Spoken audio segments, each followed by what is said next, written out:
My Lords, it's a pleasure to follow the noble Lord Teverson with all his expertise. And I've got to say, the government, it comes to this House, it brings legislation to this House, so that we can help them improve it, so that the expertise in your Lordship's House can be of benefit to the government and to the nation, of course.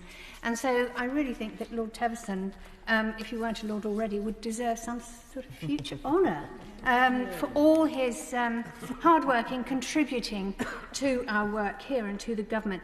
But this is, he has highlighted another example of how this bill has passed a suite of measures of legislation without reference to water, to territorial waters, to the sea. And we looked at agriculture, fisheries, and they don't tie together in any sort of coherent way. And I don't understand how we can keep on passing legislation that doesn't tie up. Without these amendments, we're at risk of seeing our seas and fisheries as being separate from the rest of our environment and all of our ecological activities. And this sort of silo thinking would actually undermine the realities of the inseparable ecosystems and natural systems. And I'd be particularly upset and concerned if an upland authority had a nature recovery strategy that failed to take into account what was happening downstream to their downstream neighbours and ultimately, of course, to the seas where their water courses will end up.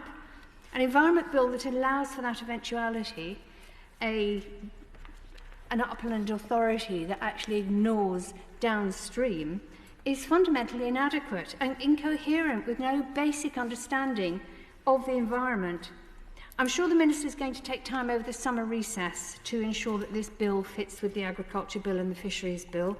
I'm sure that that's going to be a priority, so that these two important ecosystems can be integrated into the mechanics of this Environment Bill.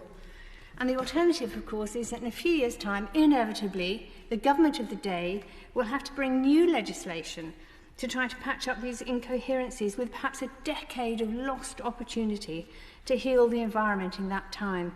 And it's much better that we work now together to get it right.